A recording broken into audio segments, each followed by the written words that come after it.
planifiquen para el uso de los robots. Eso es súper importante porque hay varios usuarios para cada robot. De hecho, hay robots que usan no solamente los usuarios de este curso, como el PR2, que lo usan gente del DIE, otra gente del DCC. Así que... Uy, ¿qué pasó?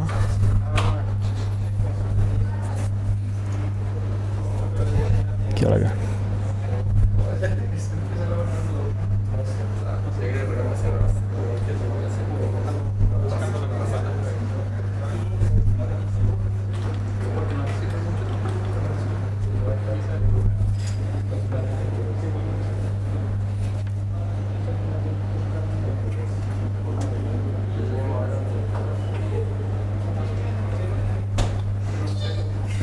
¿Qué onda?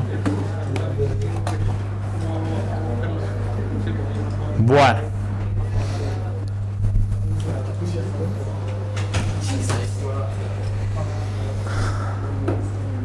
David, ¿te acuerdas la clase pasada que dijimos respecto a las grillas de Markov? ¿Cuáles eran sus características, fortalezas y debilidades? O sea, al final de la clase hablamos básicamente de eso y era como que el principal ventaja era que la fuente era una aplicación directa de las propiedades de Markov. Pero... Ya, y había otra ventaja, había otra fortaleza que tenía, que era que eran súper flexibles en cuanto al tipo de PDFs que pueden representar. ¿Sí? Con el suficiente número de celdas, de hecho, pueden aproximar todo lo que uno quiera una PDF arbitraria. ¿Y su desventaja? Que podía ser muy lento para muchas cantidades de celdas, así que había muchos datos. Claro. Claro. Si uno quiere mucha resolución o el espacio es muy grande, etc. Vamos a ver hoy otra alternativa que son los filtros de Kalman y quizás veamos algunos instanciamientos del filtro de Kalman. Pero así como un repaso rápido, en las grillas de Markov discretizamos el espacio de estado y aplicábamos después las ecuaciones discretizadas del filtro bayesiano, donde las integrales se llevan a sumatoria y por lo tanto se hacen computables. Y vimos cómo hacer la operatoria con un ejemplo. O sea, pusimos las matrices y vimos qué significaba hacer cada uno de las operaciones, que eran esta y esta, la parte predictiva y correctiva. Mario, ¿qué es la parte predictiva de un filtro bayesiano? Cuando... No tiene nada que ver con la diapositiva. Sí, con la información del paso anterior, que ya está corregida, se calcula lo que se predice que va a pasar en el siguiente paso. Y eso se guarda en... ¿Y eso cómo se predice? ¿Qué información se usa aparte de la belief que se tenía del instante anterior?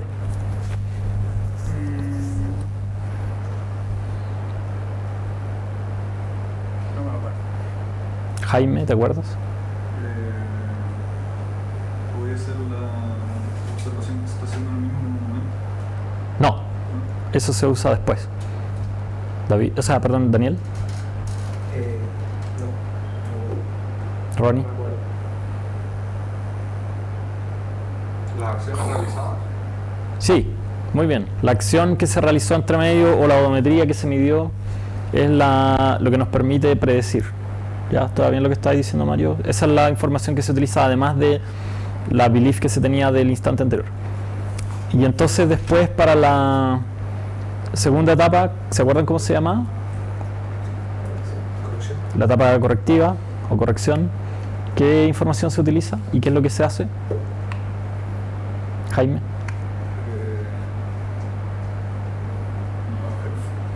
Ahora te sirve la respuesta que diste antes. Ahí se usa la observación. Muy bien, Jaime. Ya se usa la observación y ¿qué se hace entonces? Se compara con lo que se está prediciendo para corregir el... Claro, en general lo que se hace es como precisamente utilizar el modelo de las observaciones para ver qué tan coherente es un estado que se había predicho con la observación que se tiene, y se potencian los estados que son más coherentes con esa observación. En el caso de la grilla de Markov, eso se hace como multiplicando todos los estados por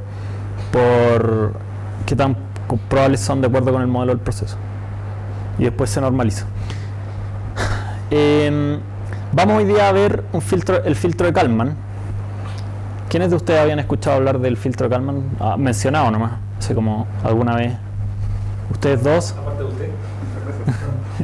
Y ellos dos. ¿En qué contexto lo habías escuchado, Sebastián? Señales y sistemas. ¿Hablaron del filtro de Kalman en señales y sistemas? Sí. ¿Ese curso es como procesamiento de señales? No. Claro. ¿Es de tercer año o de cuarto? De tercer año. No, cuarto año. Ya.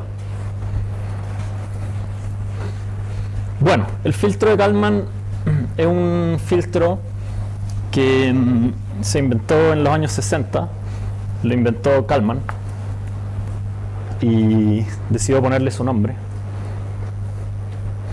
No, la gente después le empezó a llamar así porque está basado en un paper que escribió Kalman, muy famoso en el año 60.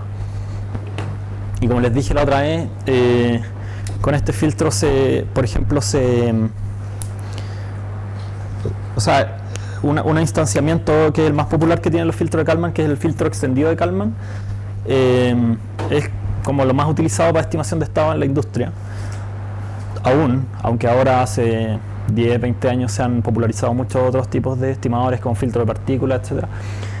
Pero todavía yo diría que el filtro extendido de Kalman sigue siendo lo que está funcionando en la mayor parte de los lugares, y ha sido bastante exitoso. Por ejemplo, en la misión Apolo, como les dije, se usó un filtro extendido de Kalman para hacer algo que era súper desafiante, que era estimar la trayectoria de la nave que iba viajando a medida que iba viajando. El filtro de Kalman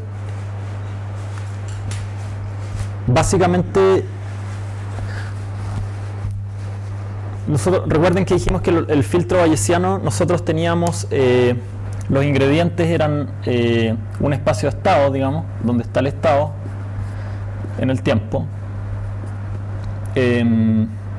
un cierto modelo observacional, un cierto modelo del proceso. No, le así mejor. Un cierto ¿qué más? Bueno, una secuencia de observaciones y una secuencia de acciones. Pongámosle Z sub K.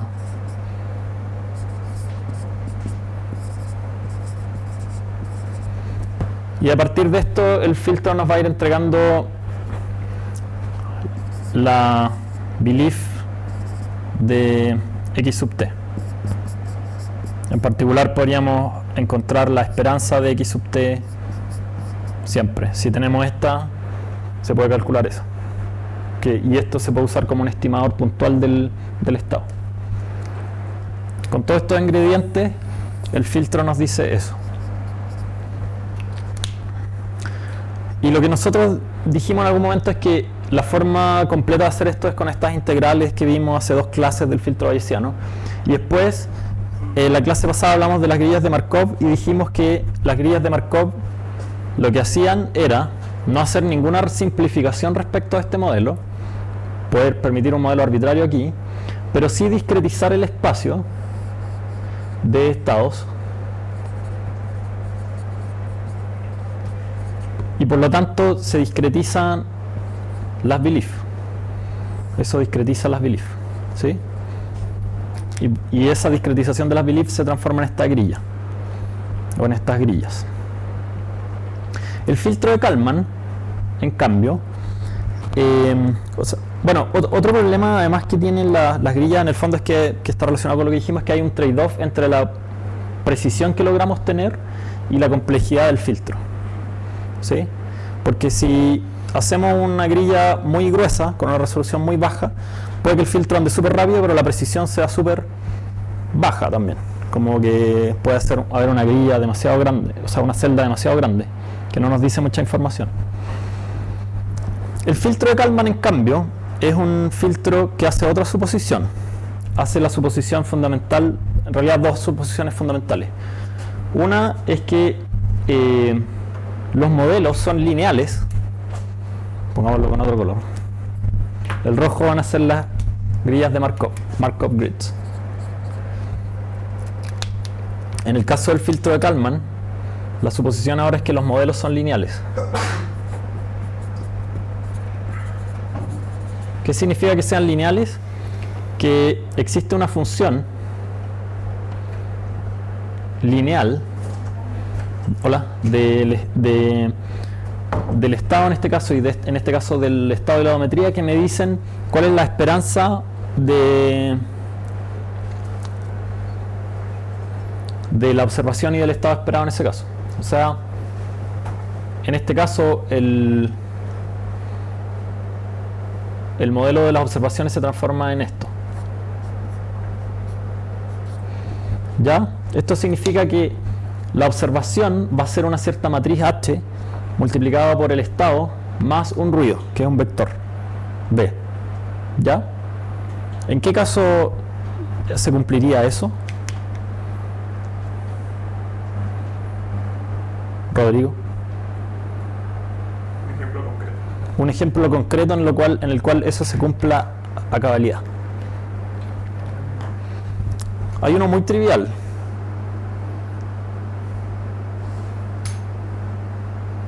Yo voy a decir el muy trivial y a lo mejor ahí se te ocurre otro. Uno muy trivial es un caso en el cual el estado sea directamente observable pero con un cierto ruido.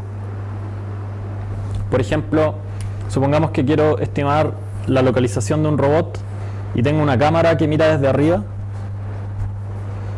y con un algoritmo de percepción de visión computacional obtengo como observaciones directamente un XY, que sería la posición del robot más un cierto ruido. Entonces en ese caso, ¿qué sería H? La identidad. Ese problema cumpliría con esta restricción. ¿Qué otro, a lo mejor una modificación de este podría servir como un caso no tan trivial? La localización de un robot, pero no visto desde arriba. Ya. ¿Y eso cumple con la linealidad? No. Si yo, por ejemplo, tengo un robot que está mirando landmarks, el paso de sistema de coordenadas a través del estado es no lineal. Hay alguna trigonometría metida por ahí. Entonces ahí ya no se cumple. Pero se puede linealizar. Eso nos llevaría al filtro extendido Kalman. Pero, por ejemplo, en este caso, si por ejemplo, el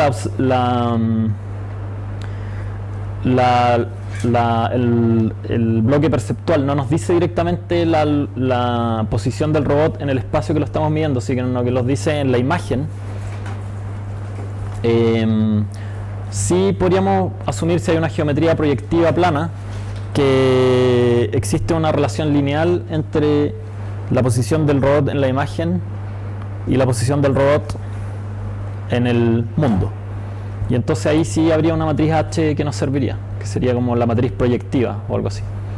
¿Sí? Porque dado una posición en el mundo, proyectamos y nos va a quedar la posición en la imagen. Y a eso le sumamos un ruido que puede ser el ruido de la proyección, por un lado, que nunca los modelos son perfectos, y por otro lado, a lo mejor del algoritmo perceptual no encontró exactamente el punto en la imagen. Bueno, así como asume que el modelo observacional va a ser lineal, también asume que el modelo del proceso va a ser lineal. ¿Cómo se podría escribir eso, Jaime? ¿Cómo escribiríamos un modelo en una forma lineal como esta? Un modelo del proceso.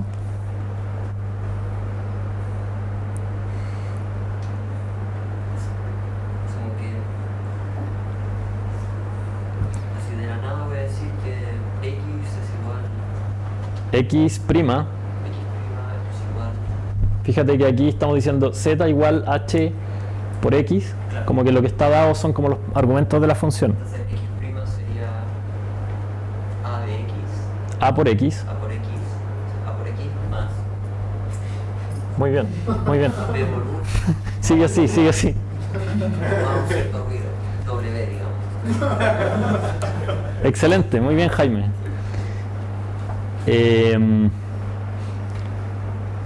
Ya, ¿y me puedes dar algún ejemplo de... Esta va a estar más difícil que la anterior. ¿Algún ejemplo donde esto podría funcionar? ¿Donde se cumpla exactamente eso?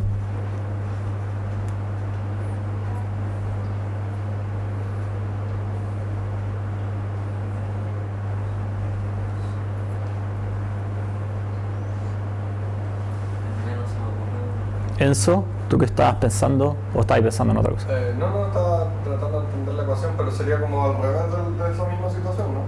O sea, tengo un robot, que una cámara que pueda ver el robot y si el robot sabe dónde se mueve.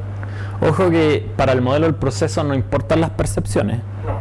Podemos aislarnos completamente de las percepciones y nos quedamos con la parte del gráfico donde están todos los estados que evolucionan influenciados por los U. ¿Sí? Las percepciones no influyen aquí en este modelo. Podría ser como la posición del robot dado que estaba en una posición tanto y se movió U. Exacto. Supongamos que el robot, pongámonos en el caso de un mundo en el cual el robot no tiene una orientación y siempre se mueve hacia adelante una cierta, o siempre está orientado, alineado con X, digo. Y por lo tanto no puede girar, sino que solamente avanza y se mueve para el lado. Ese robot, ¿cómo sería su modelo observacional? O sea, perdón, su modelo del proceso.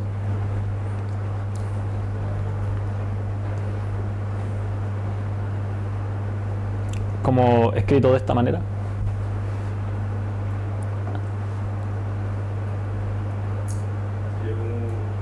El A tiene una identidad.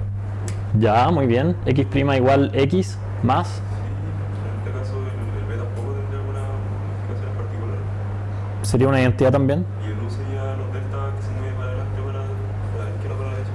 Claro, como un delta X que sería el U. Que sería un delta X, delta Y. Pongámosle delta X vector. Ese sería el U. ¿Sí? Entonces este modelo sería... Bueno, y hay un ruido también. Entonces en este modelo el robot sabe que su estado siguiente va a ser, su posición siguiente va a ser la posición que tenía en ese instante de tiempo más el delta que le agregó. No rota, solamente eso. Eso se diferencia del modelo que uno haría normalmente en un robot que sí tiene una orientación, en que en ese otro modelo en realidad lo que sería X más una matriz de rotación en θ por el delta X, porque ahora este delta X, que es la odometría, está alineada según el robot. Entonces si el robot avanzó, en verdad no va a avanzar necesariamente alineado con X, sino que tiene que rotarse de acuerdo con este θ, que es la orientación que tenía el robot cuando partió haciendo el movimiento. ¿Ya? Y también W. Esta matriz de aquí hace que este modelo sea no lineal. Por lo tanto, aquí no se aplica directamente el filtro de Kalman, pero en este caso sí. Ahora, como vamos a ver al tiro, en un ratito más, casi ningún modelo es lineal, naturalmente, pero se pueden linealizar. ¿Ya? Estos modelos se pueden linealizar de manera que, haciendo una aproximación de Taylor, y de esa manera podemos después aplicar las mismas ecuaciones que nos va a dar el filtro de Kalman, que son bastante poderosas. Y eso es lo que se conoce como el filtro extendido de Kalman. Vamos a llegar ahí en un ratito corto. Pero antes de eso, veamos qué pasa cuando tenemos que estas ecuaciones son lineales.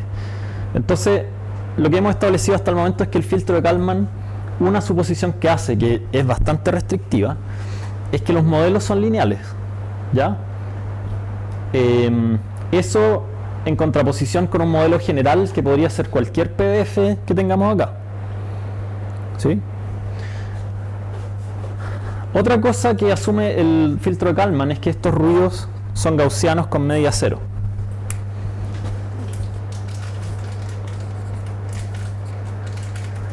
Se distribuyen con una cierta normal 0, sigma cuadrado B o W. O pongámosla con una cierta matriz de covarianza si es que son multidimensionales. ¿Sí? Y una suposición fundamental también que tiene el filtro de Kalman para que funcione bien y haga algo útil, que en verdad en las ecuaciones no está implícitamente en su... El filtro de Kalman tiene un desarrollo en el paper original que es súper como coherente matemáticamente, está muy bien fundamentado, y en ningún momento ahí dice que las PDFs tengan que ser gaussianas, pero en la práctica si las PDFs no son no tienen un máximo claro, tienen varios máximos, el filtro no va a andar muy bien, ¿ya? Porque si por ejemplo yo tengo dos hipótesis del estado, el filtro de Kalman va a trabajar con las medias y las varianzas de los PDF. Entonces en este caso la media va a ser esto y la varianza va a ser algo como esto, y va a tratar de andar por aquí, ¿ya? Y eso no va a funcionar bien, obviamente. A mí me gustaría que en este caso el filtro que sea que esté usando me diga puede estar acá o puede estar acá. No, probablemente está acá. ¿Sí? ¿Se entiende? Ya. Entonces, modelos lineales, PDF más o menos con un modo claro, con una máxima clara. Con esos ingredientes el filtro de Kalman es ideal. Es ideal a tal punto que está demostrado que es como si uno tiene un PDFs gaussianas, por ejemplo, y modelos lineales, el filtro de Kalman es la solución óptima desde el punto de vista que minimiza la varianza del error y por lo en el caso general es una aproximación de hecho súper restrictiva, porque está aproximando, o sea, el filtro de Kalman tal cual no se puede aplicar si los modelos no son lineales, pero si no son lineales uno puede aplicar el filtro extendido de Kalman, que es lo que estoy diciendo, que sería tomar los modelos reales y linealizarlos. Y esa es una aproximación que eventualmente en algunos casos puede llegar a ser muy fuerte y puede llegar a tener resultados catastróficos. Por eso es que después se han desarrollado otros métodos que funcionan mejor cuando hay multimodalidad, o sea en estos casos, y o cuando los modelos son altamente no lineales. Ejemplos de eso son los filtros de partículas, de los cuales vamos a hablar a partir de la próxima clase si alcanzamos. ¿Ya? Pero, como dije también, los casos en los cuales hay monomodalidad y que los modelos son más o menos lineales o linealizables son muchos. Y el filtro de Kalman anda súper bien en muchos casos, por eso. ¿Sí? Así que hoy día vamos a ver, no vamos a ir al detalle de todas las demostraciones de las ecuaciones, pero vamos a ver las ecuaciones básicas y vamos a ver cómo aplicarlas. No, ¿qué es esto? Dios mío, ¿qué significa esta?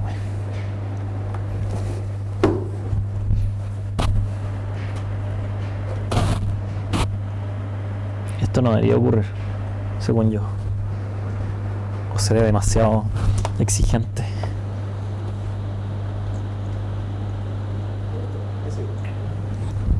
Ya. ¿Ah? Bueno. Ya.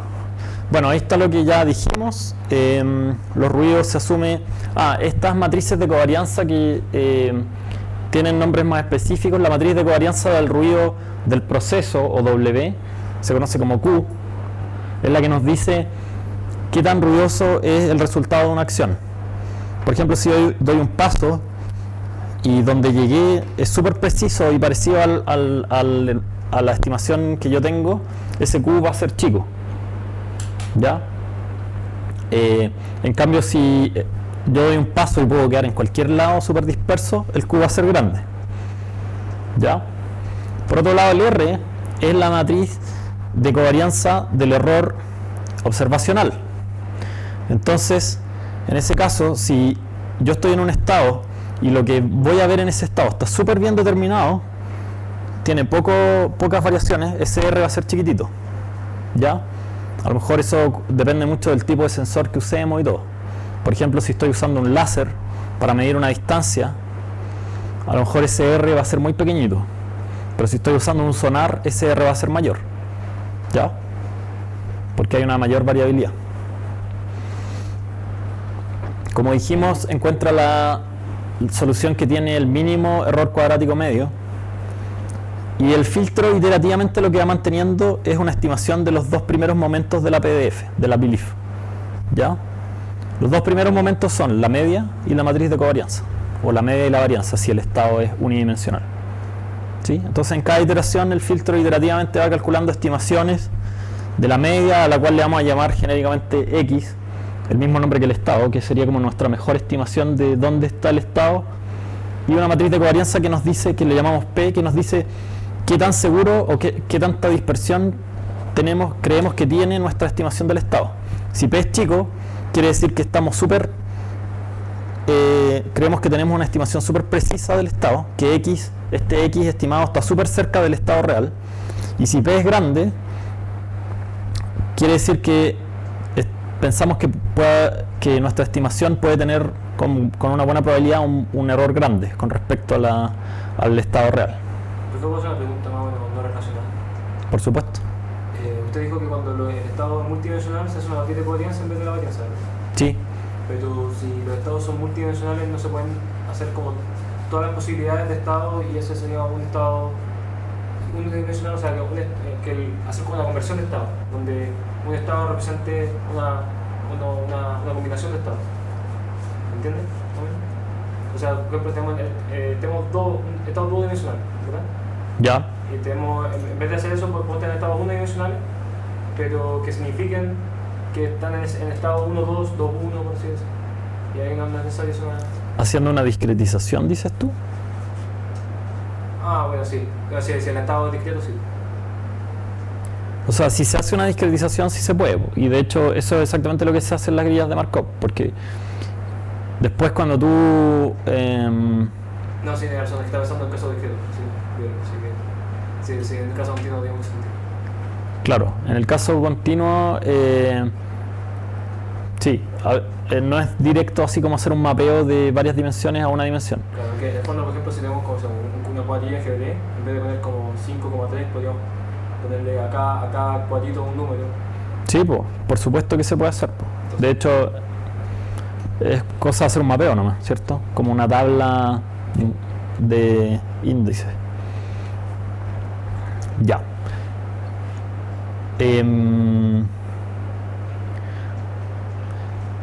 Bueno, más aún, yo no sé si ustedes están muy familiarizados con eso. Bueno, deberían en algún momento de su vida haberlo estado si pasaron el curso de probabilidades.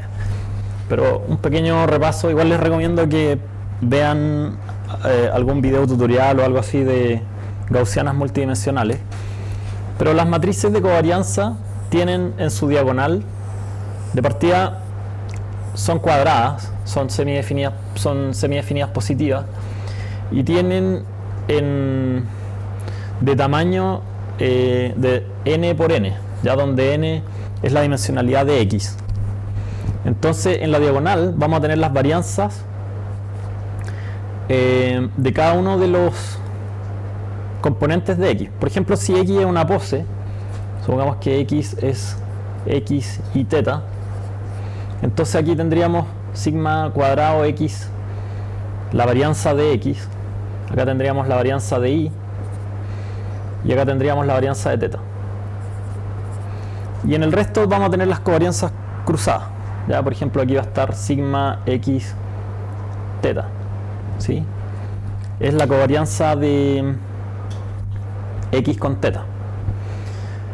Y rápidamente, como para darles una intuición, si esta matriz es diagonal, es equivalente a que vamos a tener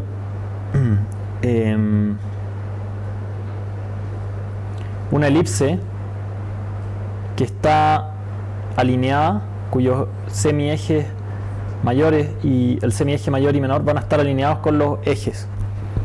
¿Ya? Quiere decir que no hay correlación, o sea, esta variable no me está dando información con respecto a la otra. Pero si tenemos covarianzas distintas de 0, aquí yo estoy graficando 2 dimensiones y acá hay 3, o sea, esto mismo en el caso tridimensional que sería este, se transforma esto como en un huevo que puede tener radios distintos en cada eje. Esto es una curva de nivel de las probabilidades, ¿ya? Da esa matriz de covarianza. Si ahora tengo correlación, lo que va a ocurrir es que las curvas de nivel se van a rotar un poco, ¿ya? Y eso quiere decir que esta variable me está dando alguna información respecto a la otra. O sea, si esta variable decrece, es más probable que esta crezca en este caso. ¿Sí? Voy a tener más puntos aquí que aquí. Y eso se leería como que la covarianza entre ambas es negativa. Si fuese positiva, tendríamos algo como así, en las curvas de nivel. ¿Sí? Y entonces, por ejemplo, si ahora tenemos una matriz de covarianza completa con valores distintos de 0 fuera de la diagonal, lo que vamos a tener como curvas de nivel van a ser como huevos con distintos radios, pero que además pueden estar rotados. Eso va a ser una curva de nivel. ¿Sí? En 3 dimensiones. Ya. Obviamente el máximo, el modo de esa PDF va a estar en el centro del huevo o de la elipse. ¿Sí? Ese es el máximo y esto va decayendo. O sea, si esta es una curva de nivel, quiere decir que ahí hay un cierto valor de la probabilidad que va aumentando hacia el centro y va decayendo a medida que me alejo. ¿Sí?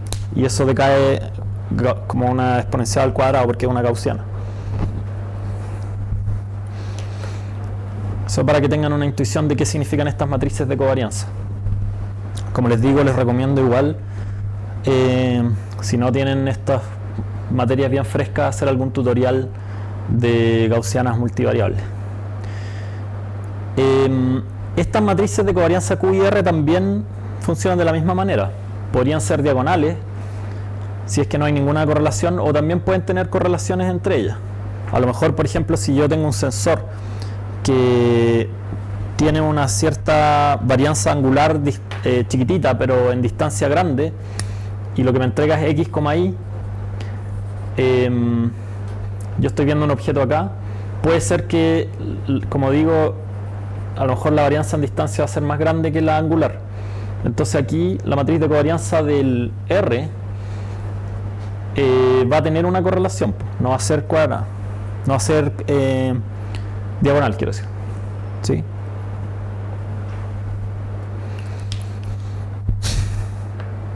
Ya.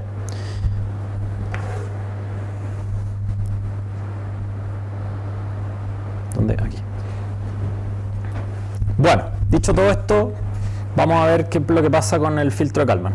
El filtro de Kalman, como buen filtro bayesiano, tiene 2 etapas.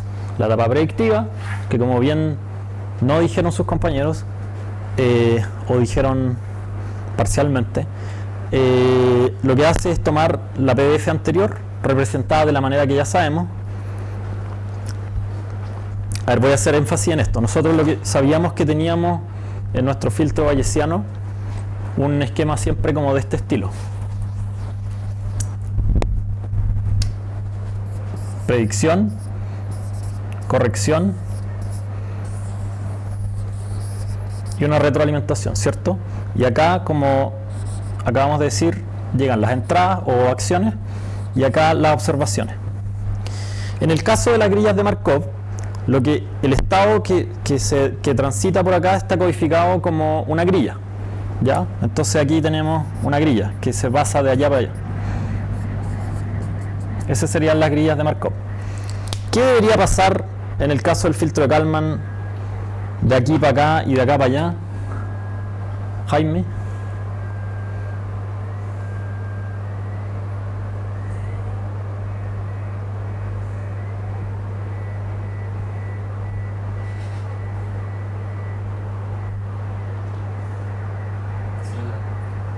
Yo ya la matizo. ¿Ah? Las matrices. ¿Cuáles matrices? A, B, H para el modelo y Q y R para el ruido. No.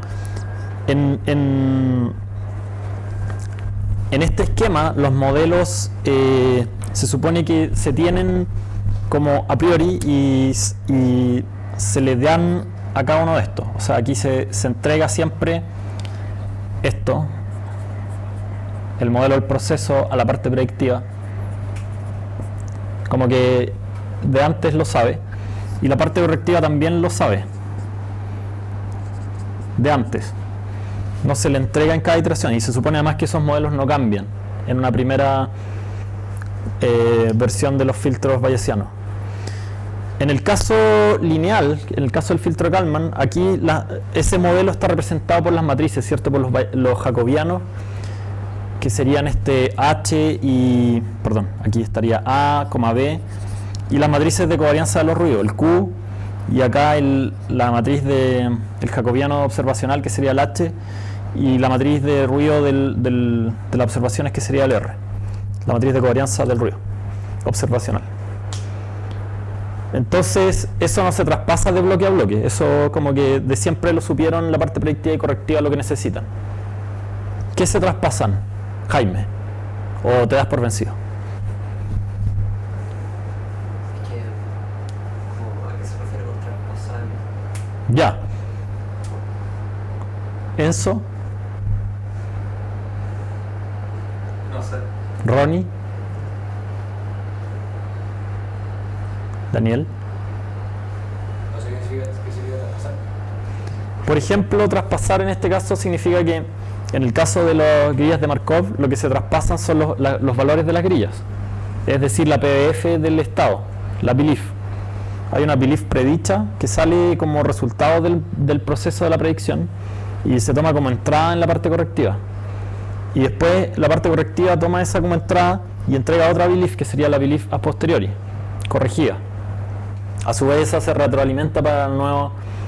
Entonces, ¿cómo aquí lo que estamos entregando también es la belief? Pero ¿cómo está codificada la belief en el filtro de Kalman?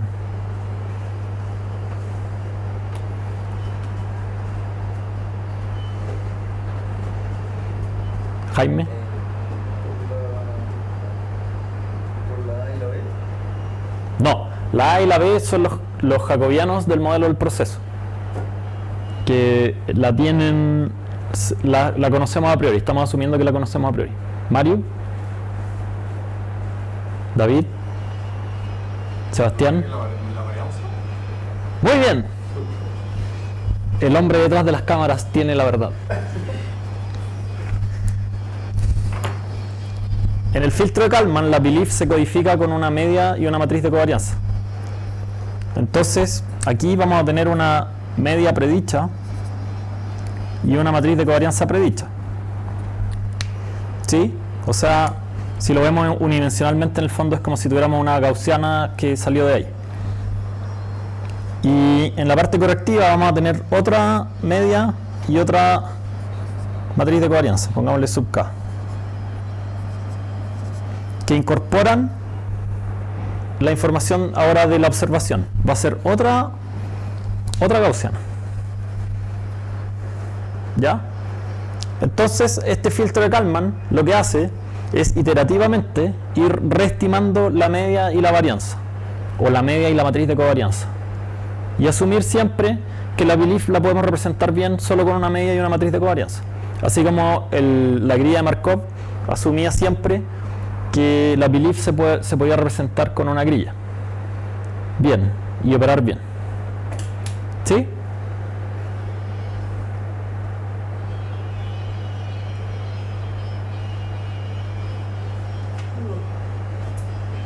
No estamos muy convencidos. Jaime, ¿te quedó claro? ¿Entendiste ahora a qué me refería con traspasar? Sí, eso que dijo, o sea, cómo le va pasando de uno a otro. Claro, estas cajitas son como procesos que se van haciendo, que toman un input computacionales, y son procesos computacionales que toman un input y entregan un output. En este caso, la predicción toma belief que teníamos antes, le agrega la información de la predicción y entrega una nueva belief, una nueva distribución del estado. A eso me refiero con traspasar, con la información que va de uno a otro. ¿Sí? Hace sentido porque o sea, una gaussiana está básicamente determinada por esas dos variables. Exacto. En cualquier caso, lo que nosotros queremos es poder describir la belief utilizando un número finito de números, ¿ya? En el caso de la grilla, ese número finito de números serían las probabilidades que hay para cada celda de la grilla. Y en el caso de esta media y matriz de covarianza serían todas las entradas del vector de la media y todas las entradas de la matriz de covarianza. A todo esto la matriz de covarianza, no lo dije, pero es simétrica, ¿ya? Entonces, aparte de ser semidefinida positiva. Entonces, en verdad no se necesitan n cuadrados, sino un poquito menos. Aproximadamente la mitad, un poquito más de la mitad. Porque la diagonal igual la tenemos que pasar entera. Y el tema ahora, bueno, en el caso de la grilla Markov nos quedó súper claro a todos cómo actualizar en cada uno de estos procesos, en la parte predictiva la grilla y en la parte correctiva la grilla. La pregunta ahora es cómo actualizamos en el filtro de Kalman la media y la matriz de covarianza. Supongamos que nadie de aquí sabe nada del filtro de Kalman, a pesar de que yo sé que un porcentaje que no voy a decir de ustedes sí sabe algo del filtro de Kalman. Olvidémonos de que algunos saben algo del filtro de Kalman. Y ahora solamente usemos nuestra intuición. Pongámonos de nuevo en ese escenario en el cual estamos perdidos en la isla con una hermosa mujer que depende de nuestras habilidades para sobrevivir junto a nosotros y reproducir a la humanidad. Y para poder lograr eso necesitamos programar a nuestro robot que va a producir el alimento para nosotros para que estime el estado de cómo se van desplazando los cardúmenes alrededor de nuestra isla. Entonces, lamentablemente en nuestra isla no voy a estar yo, así que no les voy a poder decir cómo hacerlo, y ustedes simplemente van a tener que usar su intuición para ver qué hacen con las PDFs que tienen. ¿Qué harías tú, Mario, en ese caso? Probablemente no intentaría hacer esto. Ya, no va a sobrevivir. Pasemos al siguiente, a ver si la humanidad se puede salvar. ¿Qué? No, sí, puede ser que probablemente no sea una buena idea. Es que... Este es un ejemplo de broma. Pero qué, a ver, ¿qué? Tú dices que te dedicarías simplemente a vivir el presente con tu compañera y hasta lo que alcance. No, a mí me gusta mucho el approach de programar un robot para que monitoree las comidas y me las dé. Pero como yo no entiendo muy bien esto, quizás trataría de hacerlo. Ya, voy a hacer otra pregunta. Supón que tú tienes un cierto estado que estimaste para la vez pasada, que sería xk-1, x sub k-1, ya, el instante anterior, y la matriz de covarianza. Entonces, en primer lugar, ¿qué cosa debería hacer esta parte predictiva? Tomar esto y entregar ¿qué cosa? Un estado predicho. Un estado predicho y una matriz de covarianza de ese estado predicho. O sea, si lo vemos unidimensionalmente, voy a recibir una gaussiana y voy a entregar otra. No sé. Ahora, si solamente nos restringimos a la media, y recuerda que conocemos los modelos, conocemos por ejemplo el modelo de observación, el modelo del proceso, ¿cómo actualizarías la media en la parte predictiva?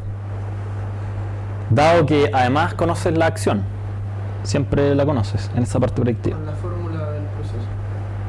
Con la fórmula lineal del proceso. Muy bien, Mario, te salvaste. La humanidad va a transformarse en puros maritos y maritas en el futuro.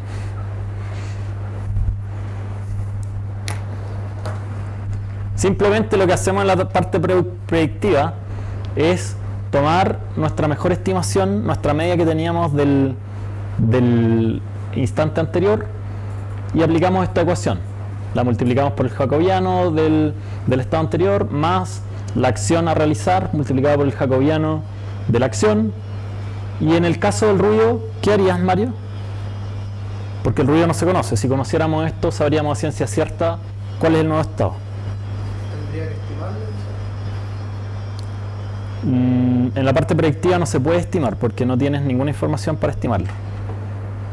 Si no sé nada, quizás lo pongo como 0. Muy bien, Mario. Seguimos salvándonos.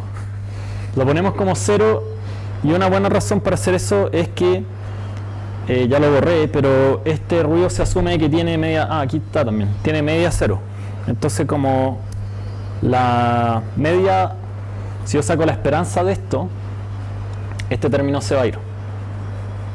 ¿Sí? Bien, Mario. La humanidad tiene futuro. ¿Qué hacer ahora con la parte predictiva para la matriz de covarianza? Puede ser un poco más sofisticado, pero no tanto. La medida es un operador lineal, por eso la ecuación de la cual estaba hablando Mario... No. ¿Qué hice ahora? Este cable lo traté de dejar lo más escondido posible, pero...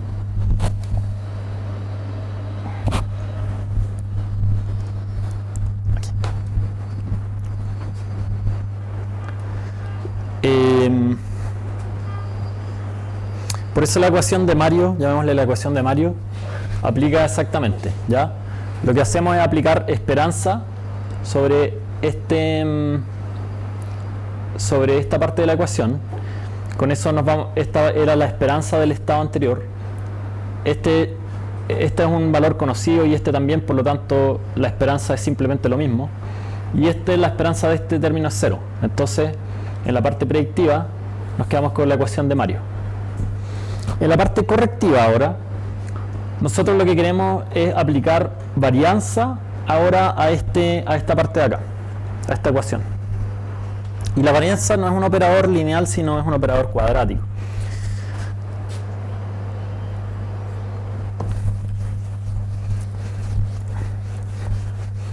Entonces,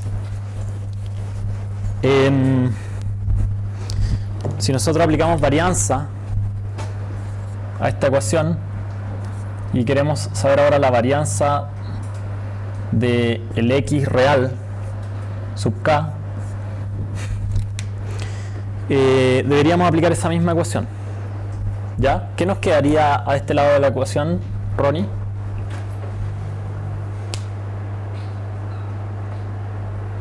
Primero simplemente reemplacemos x. Sí. La varianza de eso, Varianza de toda la ecuación. de todo el lado derecho de la ecuación, ¿cierto? A por x sub k menos 1 más b por u sub k más omega sub k. Ya. Muy bien. ¿Alguien sabe a qué es igual la varianza de una suma? La suma de las varianzas. Muy bien, Jaime. La varianza de una suma es igual a la suma de las varianzas. Entonces, Ronnie, ¿a qué sería igual esto? La varianza de Varianza de a x sub k menos 1. ¿Ya? la varianza de b por b de sub k. b por sub k más La varianza de omega sub k. Yo creo que falta algo ahí. Efectivamente, la varianza igual a la suma de varianza o siempre la covarianza tampoco ya la cosa. no. No incluye la covarianza. Sí. Sí. Sí, aquí hay una suposición fuerte de que son independientes. Entonces sí es la suma.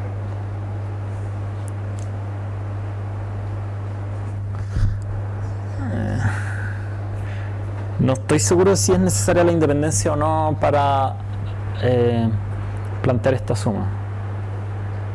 En este caso, ¿por qué no sería independiente? El error es siempre independiente, ¿no? No, sí, son independientes. Esas dos son independientes sí o sí. Porque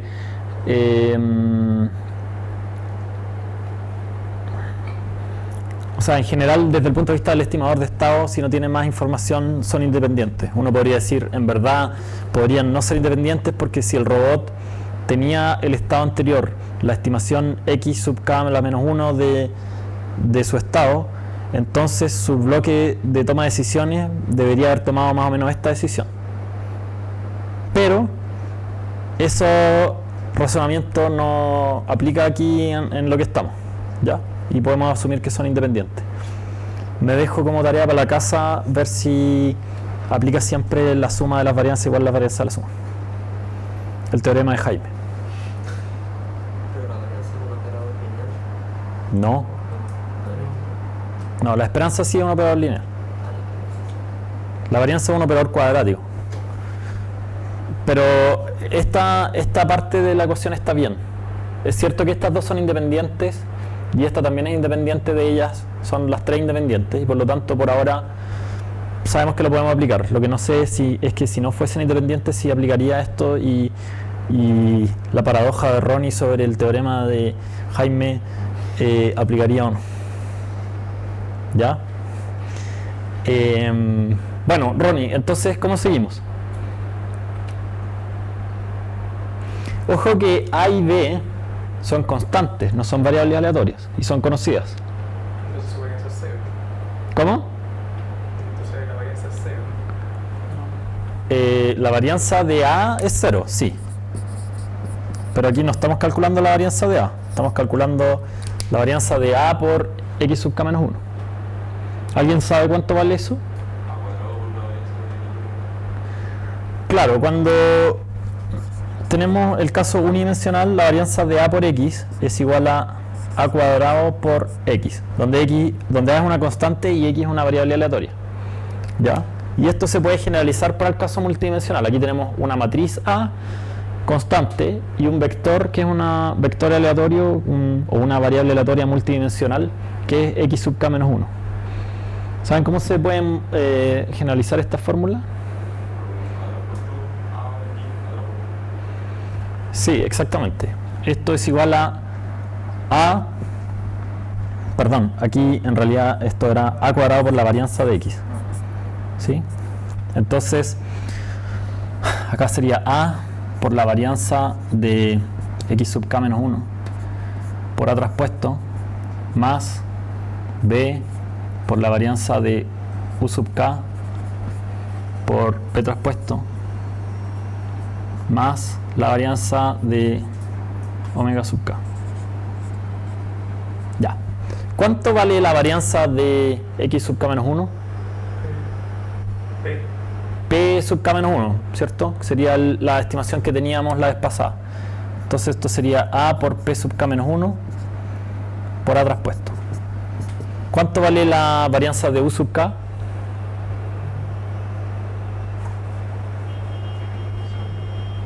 Cero, ¿sí? Porque U lo conocemos en verdad. Ahora, en algunos modelos el B también está multiplicando a...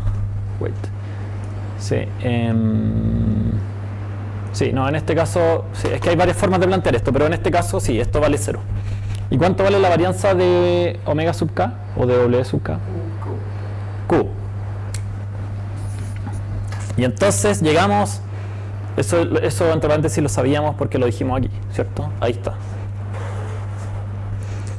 Llegamos a la segunda parte de la ecuación predictiva. ¿Sí? La varianza de nuestra predicción va a ser A por la varianza que teníamos de la vez pasada, correctiva, por A traspuesto, más Q. ¿Qué nos dice esto? Nos dice varias cosas así como intuitivamente. Por ejemplo, pongámonos en nuestro ejemplo que habíamos puesto de el modelo trivial donde el A es la identidad. ¿A qué se reduciría esta ecuación? P más Q. Siempre habría una incerteza. ¿Cómo? Que cada vez es más incierta la predicción. Exactamente. Esa es una interpretación directa. El Q, como buena matriz de covarianza, es semidefinida positiva. ¿Ya? Lo cual quiere decir que el determinante de esta matriz va a ser mayor que el determinante que tenía solo esta matriz. O sea, esta matriz va a ir creciendo, la incerteza va a ir creciendo en la parte proyectiva. Lo cual es coherente con lo que ya habíamos dicho que siempre ocurre en los filtros bayesianos, ¿cierto? Si nosotros teníamos una cierta estimación de belief con su respectiva incerteza, al hacer ahora una predicción de lo que va a ocurrir en el futuro, esa incerteza va a aumentar. Y además aquí está súper explícito cómo aumenta, porque aumenta por dos motivos. O sea, aumenta porque esta nueva belief tiene en el fondo dos fuentes de incerteza. Una fuente es la incerteza que ya teníamos antes, y una segunda fuente es la incerteza que le estamos agregando a partir del cambio que estamos haciendo. Y ambas se suman. En este caso, cuando los modelos son lineales y todo, se puede ver como una suma, pero en general no siempre es una suma, pero ese es más o menos el efecto que ocurre. A la incerteza que ya teníamos se le agrega la nueva incerteza producto del cambio que se está haciendo. ¿Sí? ¿Alguna duda? Ya. Bueno, esas son las ecuaciones predictivas del filtro de Kalman. Ya vimos medio filtro de Kalman, así que no se ve tan terrible, ¿cierto? Y como pueden ver, eso es bastante, computacionalmente es bastante acotado. ¿Qué orden tienen esas ecuaciones de ahí, José? ¿O qué es lo más complejo computacionalmente de lo que está ahí? La multiplicación de matrices. ¿Ya? ¿Qué orden tiene esa operación de ahí, por ejemplo?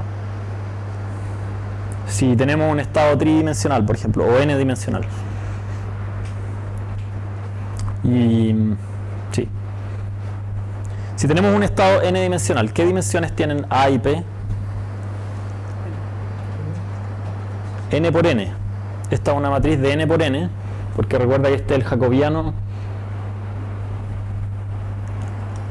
jacobiano del proceso. O sea, si yo multiplico A por el estado, que es un vector n-dimensional, me tiene que dar otro vector n-dimensional. Por lo tanto, esta es de n por n.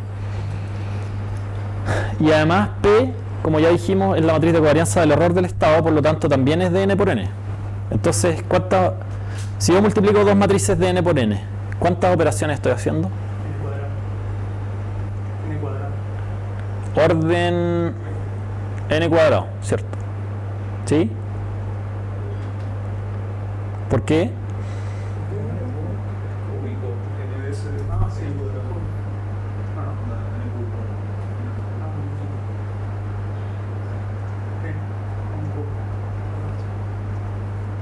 ¿N cúbico? ¿N cubo?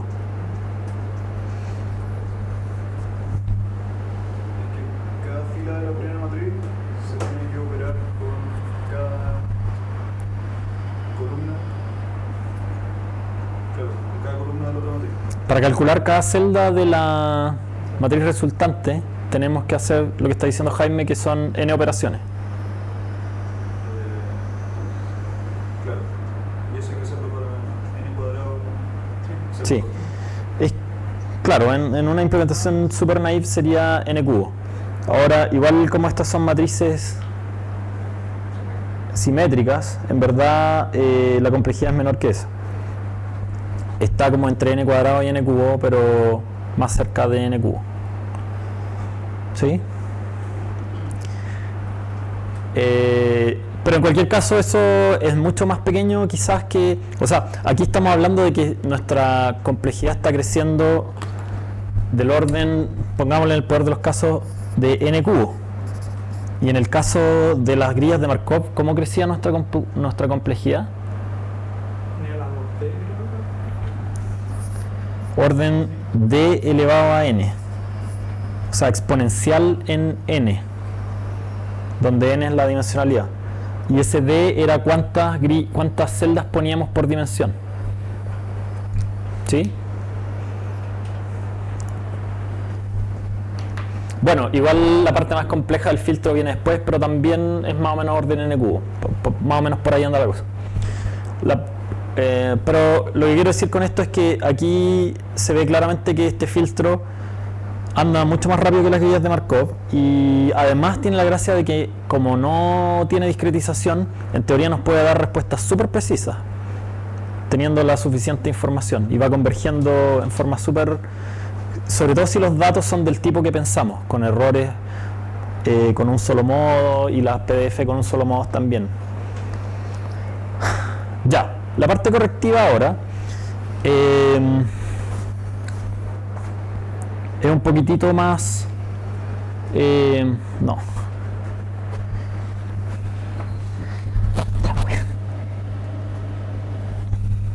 Ya. Es un poquitito más compleja, no voy a entrar en los detalles, pero les quiero hacer intuitivamente ver lo siguiente. La media, lo que se hace con ella es tomar la media predicha, o sea, la media que me entregó la parte predictiva, ¿ya? Y se mueve un poquito. Lo que nosotros habíamos dicho es que la parte correctiva siempre lo que queríamos era tomar como un cierto belief a priori las que nos entregó la parte predictiva y agregarle la información de la parte correctiva de las observaciones, de manera de hacer que ahora los estados que sean más verosímiles de acuerdo con la observación que obtuvimos obtengan un mayor peso, una mayor probabilidad.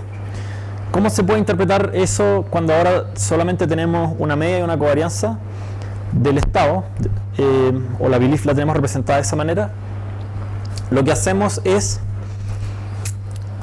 aplicamos el modelo observacional al estado predicho y se lo restamos a la observación que tuvimos, ¿ya? Con eso vamos a obtener un error de la observación. ¿Cuánto se alejó la observación de lo que nosotros habíamos esperado observar?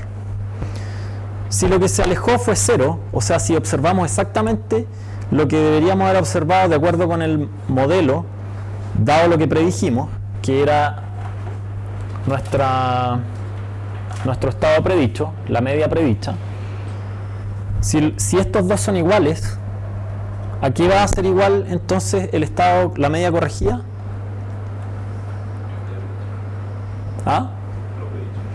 A la media predicha, ¿sí? Si nosotros hicimos una predicción, dado el paso, después abrimos los ojos y observamos, oh, justo lo que esperaba observar,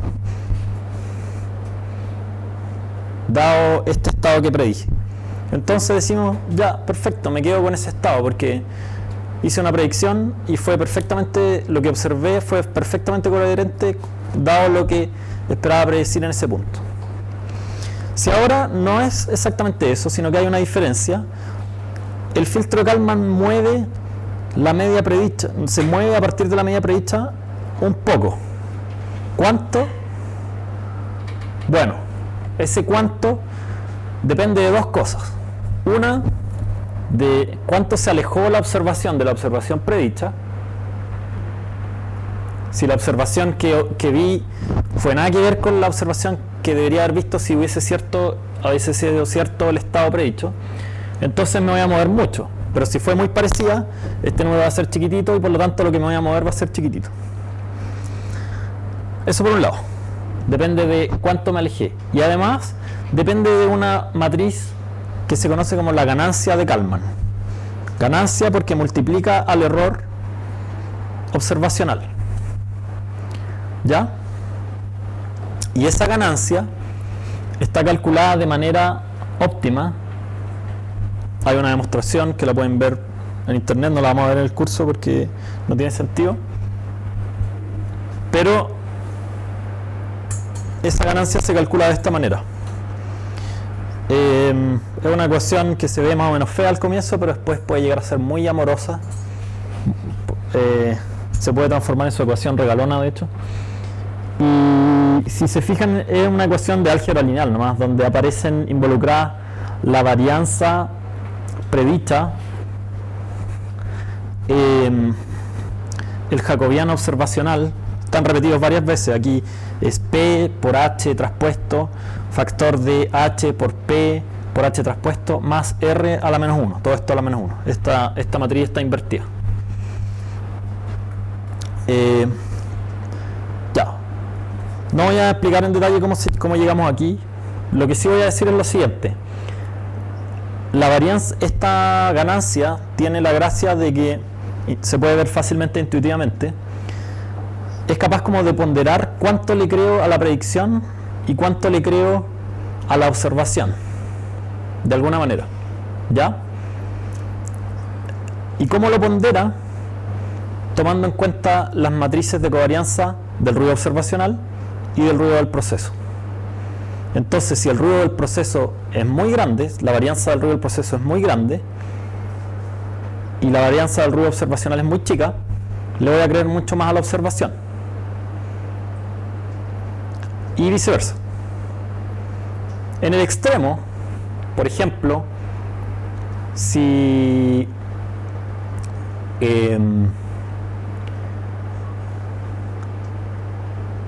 le creo totalmente a la observación, que sería equivalente a decir que R es 0, o sea, el ruido observacional tiene varianza 0, podría eliminar este R de acá y me voy a quedar con que básicamente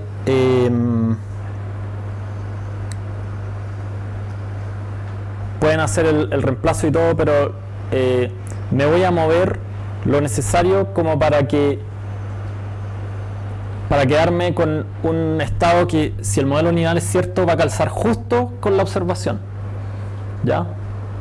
No voy a hacer ahora la demostración, pero es bastante directo demostrar que si R es 0, al reemplazar esto ahí en el K, me voy a quedar con un X, al cual, si lo multiplico por H, voy a obtener exactamente el Z que observé. ¿Sí? Por otro lado, si ahora le creo totalmente al proceso y no a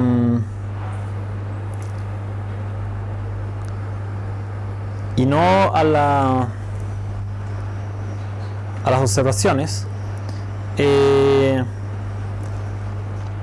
es fácil ver que en el límite, al reemplazar acá, este término se va a anular, ¿ya? Y me voy a quedar solamente con el estado predicho.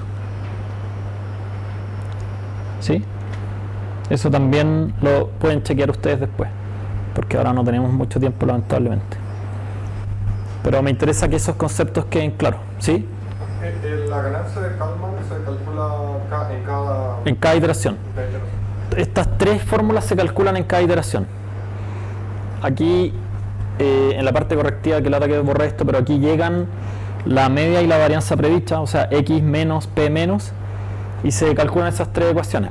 Pero obviamente, como estas dos usan K, primero hay que calcular esta, después esta y después algo así. Cuando yo calcule la ganancia, que en el fondo es la que me dice cuánto le tengo que creer a la observación, si la ganancia es grande, le voy a creer harto a la observación, y si la ganancia es chica, le voy a creer poco a la observación y más a la predicción. En particular, si la ganancia es 0, no hago ninguna corrección y simplemente le creo a lo que predije.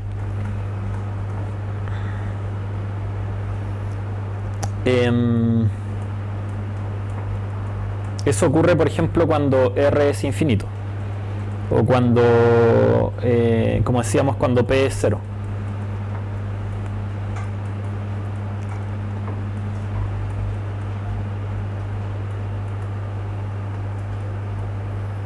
Cuando P es 0 y R es distinto de 0. Bueno, y en el caso de la matriz de covarianza también no voy a entrar en los detalles. Simplemente, si reemplazamos aquí, vamos a ver que, siguiendo la lógica de lo que dijo Mario antes, tú lo dijiste, ¿cierto? En este caso ahora, en la corrección, ¿qué ocurre con la incerteza?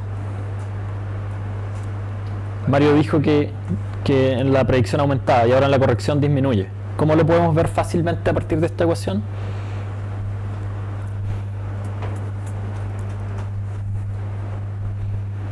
Eso es como P menos algo. Claro. Es un porcentaje de... Esto es P por esto multiplicado por P. Y esta matriz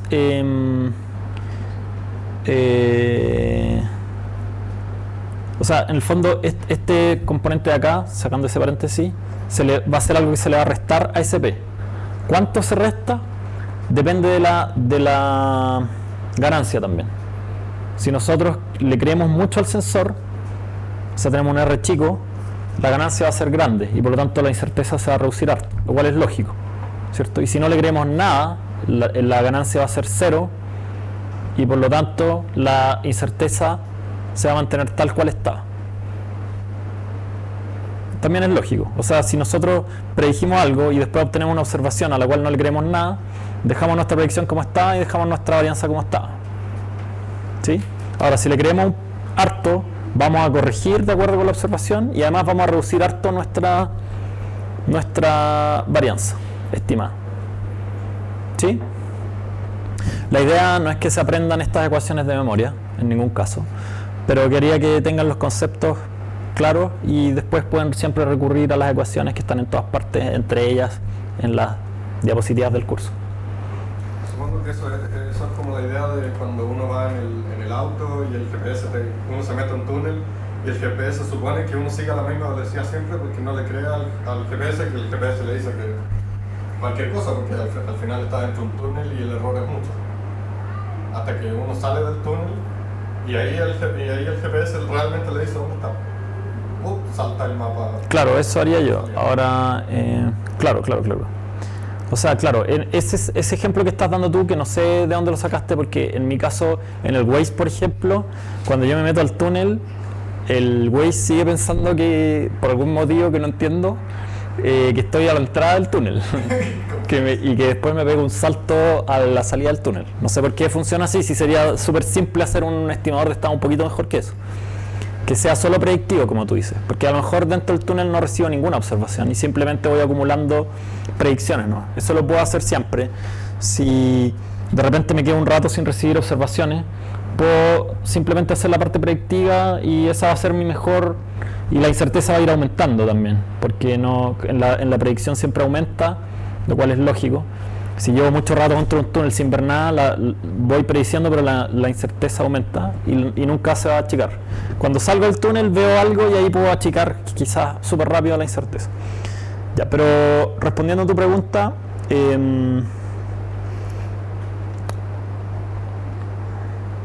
¿cuál era la pregunta? O no sé si ya la respondí con lo que dije. No era una pregunta, era como si eso era un ejemplo de eso. Claro, ahora lo que... o sea, los filtros bayesianos en general tienen esa propiedad siempre, no solo el filtro de Kalman. En las grillas de Markov también va a ocurrir lo mismo. O sea, si nosotros tenemos una grilla de Markov de cuánto ha avanzado un auto a lo largo de un túnel, a lo largo de una pista, y voy teniendo mediciones de GPS, la grilla se va a mantener súper concentrada en una celda a lo mejor, idealmente. Pero si me meto a un túnel, se va a empezar a agrandar y va a ocupar varias celdas. Y una vez que ya salga del túnel, voy a volver a concentrarme en una celda o en unas pocas. Ese es un buen ejemplo de una PDF donde una grilla de Markov pondría a brillar una de sus capacidades, porque por ejemplo si yo estoy en el túnel, este es el túnel, yo entré aquí y en algún momento tenía esta PDF, digamos, si la pongo como en gaussiana, y de repente me metí y ya no veo nada más, entonces empieza de a poco a moverse, pero cada vez más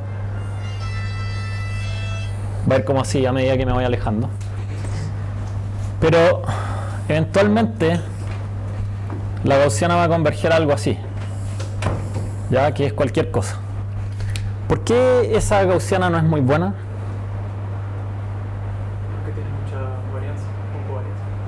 Ya, pero además tiene casi toda su masa de probabilidad fuera del túnel. Y podría saber que no está fuera del túnel. Y sabe que no está fuera del túnel, porque si ya estuviese fuera del túnel, habría recibido una observación. Eso es lo que se conoce como información negativa. No solo me sirve para corregir lo que vi, sino también lo que no vi, muchas veces. Pero ella tendría que saber que si no recibo algo es porque estoy dentro del túnel. Porque sí, podría saber que no estoy recibiendo algo porque alguien se enchufó.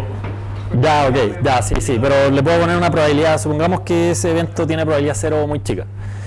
esta PDF podría ser mucho mejor que esa, mucho más, y en ese caso una grilla de Markov funcionaría mucho mejor, po. Una grilla de Markov podría, como si esto estuviese discretizado y más o menos está aproximando algo así, decir, ya, si tengo algo como esto, probablemente toda esta masa de acá, que debería ser 0 en verdad, se debería ir agrupando hacia adentro, entonces voy a tener una PDF como asimétrica, ¿ya? 0 para acá, 0 fuera del túnel o cercano a 0. Aquí está el evento de Rodrigo, que sería la probabilidad del cabro chico que desconectó el GPS o del psicópata. Y acá de nuevo tener, entonces esta PDF quizás representa mucho mejor lo que realmente está pasando que esa gaussiana de allá. ¿Sí? Ese es como un ejemplo de otras PDFs que no son monomodales, pero que no son simétricas, por ejemplo, y donde una grilla Markov lo podría hacer mejor que un filtro Kalman, por ejemplo. Ya, si comparamos ahora, esto ya lo hemos dicho varias veces, pero para cerrar la clase, si comparamos ahora grillas de Markov con filtros de Kalman,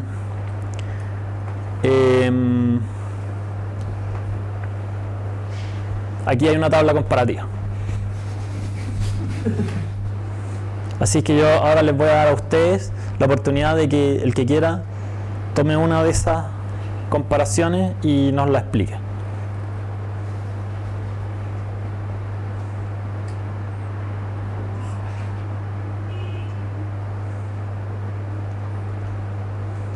¿Nadie quiere?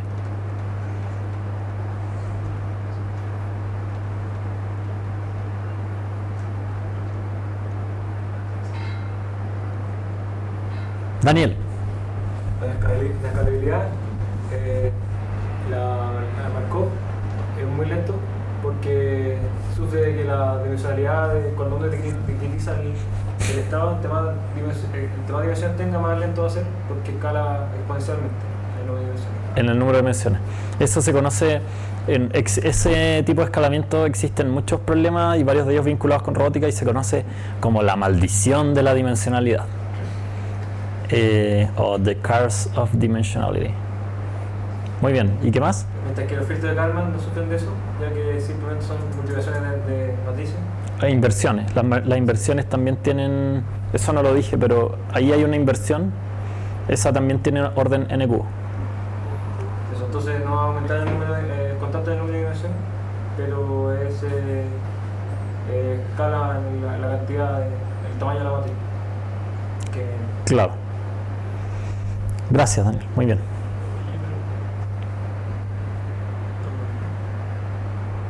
¿No? ¿Quieres aprovechar de tomar una? Me confundí con la nota. Pero ya que te confundiste, ¿no quieres aprovechar de tomar una fila y explicarla? La última parte. ¿Ya? El caso de la grilla Markov discretiza la PDF en el espacio, en la malla, y como que no le importa mucho la forma a priori que tiene y mantiene la forma. La próxima discretamente no. Es lo único como pérdida de error. Mientras que en el filtro Kalman maneja solamente dos variables, la media y la varianza, y no sabe nada respecto a la forma de la PDF. Claro. Exacto. La grilla Markov, como dijimos, puede manejar formas arbitrarias, puede ser no simétrica o lo que sea, y de hecho podemos, como dijimos, si tenemos la suficiente resolución, podemos aproximar una PDF tan bien como queramos, pero al costo de lo de arriba. En cambio, el filtro Kalman solo puede ir siguiendo un modo, que sería como la media. Y si empieza a haber como efectos de no simetría o de muchos modos, va a andar por cualquier lado. Chuta. ¿Sí? Muy bien, gracias, Roberto. ¿Alguien más?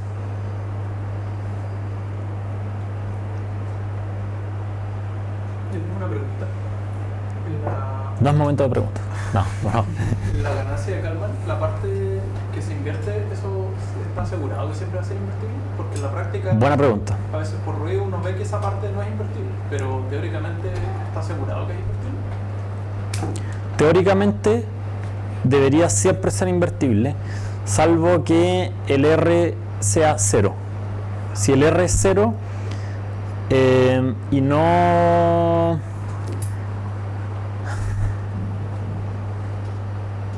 Si el R es 0 y el Q también es 0, esto va a ir convergiendo a una matriz singular. Ya, y en algún momento esto se va a hacer no invertible y nuestro programa va a llenarse de inf, nan y... Claro, pero el problema es que en la práctica no solamente ocurre... A ver, esto va convergiendo, ¿ya? O sea, si yo hago puras correcciones, va a converger, eso de ahí va a converger a un valor.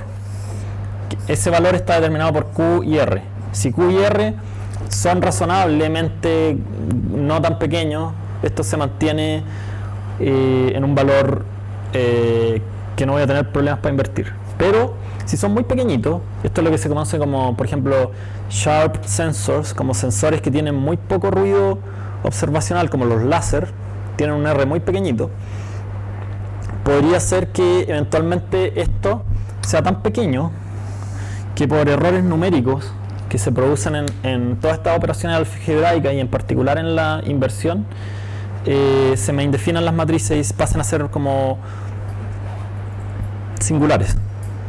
¿Ya? Para evitar ese problema hay distintas versiones numéricamente más estables del filtro de Kalman. Por ejemplo, hay una que se conoce como The Information Filter o filtro de información, donde en vez de mantenerse una estimación de P, se mantiene una estimación de P inverso, que se conoce como la matriz de información. Es la inversa de la matriz de covarianza. Y ahí las ecuaciones son las equivalentes, o sea, son muy parecidas, entre comillas son parecidas, pero en el fondo es como se puede despejar unas de las otras si uno está estimando P o P a la menos 1. Pero en ese caso hay mucho más estabilidad numérica. No sé si te hace sentido la respuesta o respondí lo que estabas preguntando. Ya. Bueno, ya no tenemos tiempo, pero ¿alguien se la quiere jugar con los primeros dos? ¿O con uno de los primeros dos? Bueno, el primero dice que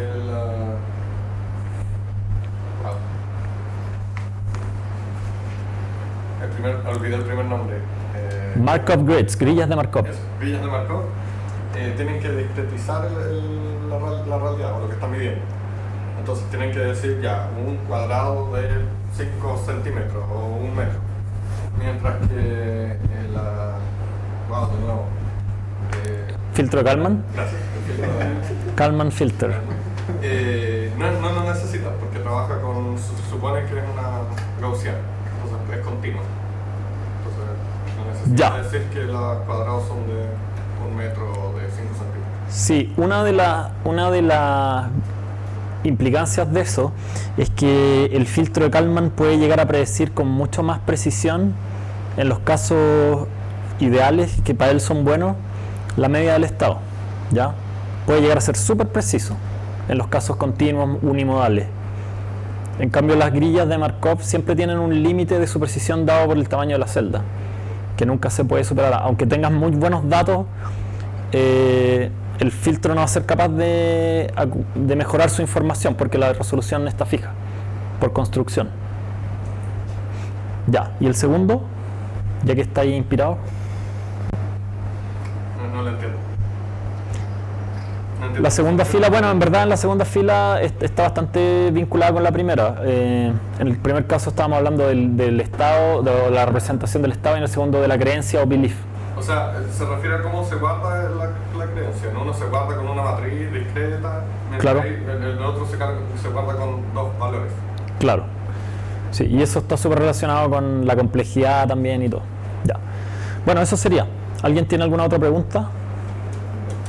Gracias por su asistencia y si les puedo ayudar ahora a resolver cualquier problema que tengan con la tarea o con los proyectos, tengo un tiempo disponible para eso, así es que bienvenido sea.